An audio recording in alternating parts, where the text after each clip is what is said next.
David, are you an atheist? Yes. When did you become an atheist? Around age 12. Believing in God makes no sense. It's to me, it's the dumbest thing. It's for people that can't accept the fact that they're going to die and rot in the ground like I'm going to do, and it gives them some relief from that thought, because it's not the nicest thought in the world. Are you an atheist? Yes. Yes, I am.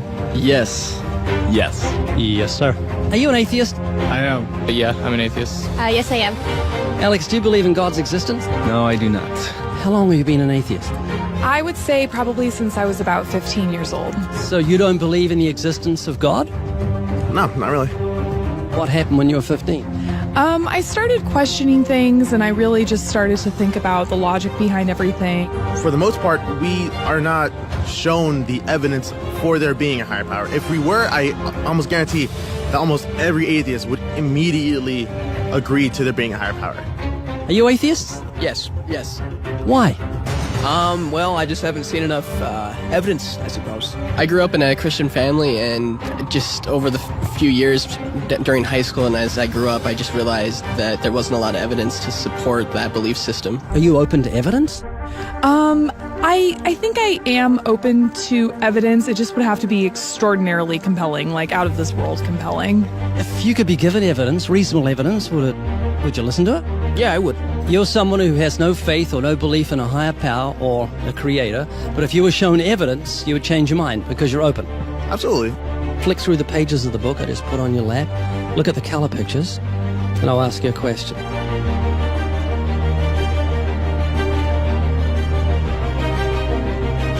Do you believe that book could happen by accident, that nothing produced the color pictures in the book, that red, orange, yellow, green, blue, indigo, violet ink fell from the sky and formed itself into those beautiful pictures, and then black ink fell from the sky, or from nowhere, and formed itself into coherent words and sentences, capitals and periods and commas, making sense, page numbers fell from the sky, all in order, and then it bound itself and formed itself into a cover with artwork, and there we have a book.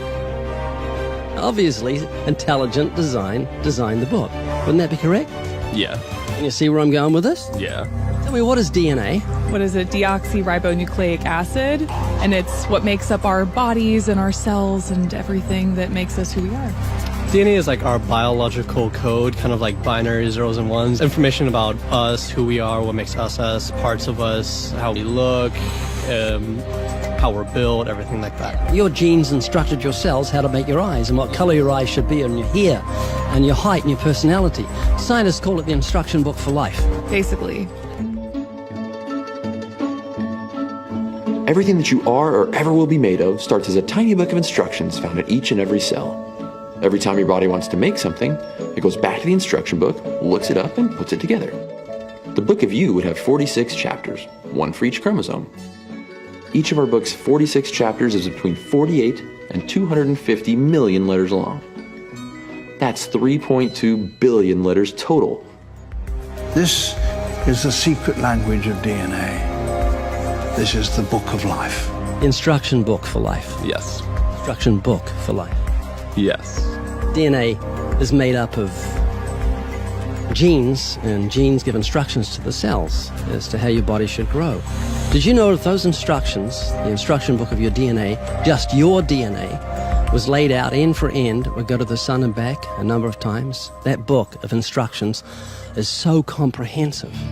DNA is the genetic information encoded in the cell of every living thing that instructs our cells how to grow and how to function.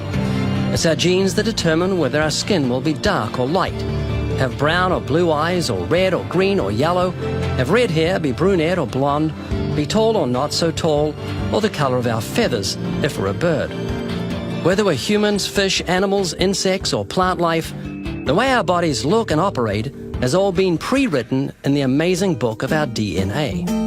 What do you think of the mentality of someone who believes a book fell together without a bookmaker? Well, they would be crazy. Do you think a book could make itself? No, I don't. Of course not. No. Utterly impossible. Yes. If anything can happen by accident. I mean, from nothing. Wow. Couldn't happen, could it? I don't think so. It'd be impossible. It would be like saying an explosion caused everything that makes a 747 airplane to all just come together by accident without some intelligent thought behind it. That's a good point. Do you believe DNA happened by accident? No, I think that it developed over the course of many, many millennia of evolution and development. DNA exists in every living thing. Its origins don't matter. The fact that there is intelligent information tells us there must be an intelligent designer. Is this making you think? It is, and I do think about it from time to time. It's just, yeah, it's complicated, definitely. Well, DNA's complicated, but the point I'm trying to make is very simple. Book designer or bookmaker, DNA, intelligent designer. God. Does that make sense? Yes. You an atheist? I am. What would you think of the mentality of someone who thought a physical book could make itself? I think they'd be silly. Of course it can't make itself. What would you think of the mentality of someone who believed the instruction book for life, DNA, made itself? I think it'd be silly as well. It would need investigation. That's atheism. Absolutely. And what would you think of the intelligence of someone who believed the instruction book for life made itself? Low intelligence level. DNA happened by accident? Probably not too smart. DNA couldn't make itself. It's impossible. Does that make sense? Yes. Is this making you think? Yes. And what would you think of the person who believed that DNA, the instruction book for life, happened by accident? Because we're not just talking about human beings, we're talking about every form of life. Fleas, cats, dogs, elephants, cows, horses, trees, plants, everything has DNA, the instruction book for life, which makes the book in your hand just seem feeble compared to the infinite intelligence that must have put the instruction book for life together. Can you see what I'm saying? Yeah. Do you believe DNA happened by accident? I believe it could. Explain it to me, how a program could make itself out of nothing on how to make a human eye, giraffe size, elephant size, cats, dogs, puppies, flowers, birds, trees. Every living thing has DNA that's so complex, it's mind-boggling. It must have been a genius beyond any human reasoning that put it together. And to say it happened by chance is infinitely sillier than saying a physical book happened by chance. All I'm doing is reasoning with you. I'm not arguing. I don't want to win an argument. I'm just saying I want you to concede something that's absolute common sense. You're an atheist, so you believe the scientific impossibility that nothing created everything. I mean, it can't be nothing. We all have to start from some point. I wouldn't say nothing created it. There had to be something there in the beginning. You like Richard Dawkins, don't you? Well, I mean, yeah, I like him. Do you believe nothing created everything, a scientific impossibility, which is what he believes? You don't believe in a creator of all things? If he says that, I think it's a very strange thing to say. Well, he says it. It's insane. Nothing can't create anything because it's nothing. There has to be something in the beginning. Nowhere in our history of human reality has something kind of just appeared out of nowhere. Do you believe that nothing created everything? No, because nothing can perform actions. That makes no sense. It's a default position. If you're saying nothing created everything, then you're agreeing with Richard Dawkins. You're mischaracterizing Richard Dawkins, because Richard Dawkins, I'm sure he didn't say that. That seems ridiculous. Professor Richard Dawkins, arguably the world's most high-profile atheist, believes that in the beginning there was nothing, and that nothing created everything. As he attempts to justify this belief, admitting that it defies common sense, the learned professor calls nothing something.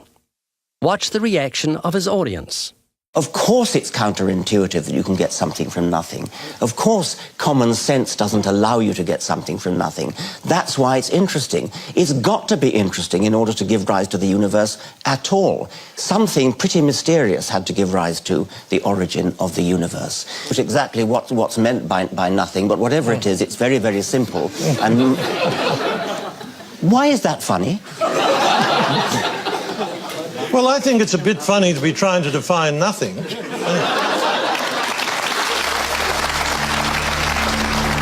Richard Dawkins, I'm sure he didn't say that. That seems ridiculous.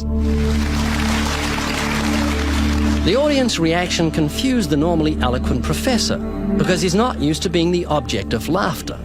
What he didn't realize was he was talking to people who were endowed by their creator with the virtue of common sense. This was just another case where the emperor has no clothes. Someone should tell this man who has deceived millions, "You're talking foolishness." Is that what you believe? I mean, it can't be nothing. We all have to start from some point. But there has to be something that created everything. You just wasn't God. Is that what you're saying? Yeah. It's just evolution, how things became from one organism into many. But that doesn't solve your dilemma of the initial cause. There has to be an initial cause. If there was a big bang in space that from there issued cats and dogs and horses and cows, the sun, the moon, the stars, the seasons, and all this marvel of creation came from a big explosion, what caused the explosion, and where do the materials come from the explosion, and why is there such incredible order from the explosion? Every explosion I've heard of creates chaos, not order. That makes sense? Oh, yeah. This is what you're looking for if you were looking for truth. This is your information that you need to say, wow, that's logical. How could all this design from the atom to the universe, an incredible order, just happen by accident? Because an atheist actually believes nothing created everything, which is scientifically impossible. And I'm trying to say, Haley, I just want you to think. You're not just a blob of nothing that came from an explosion that created order, which is against nature. That means that you've got purpose and meaning in the universe. So it's not altogether bad news. I just want a relationship with whoever built me. This is too much, too weird that it happened by accident. It didn't happen by accident. I don't feel that.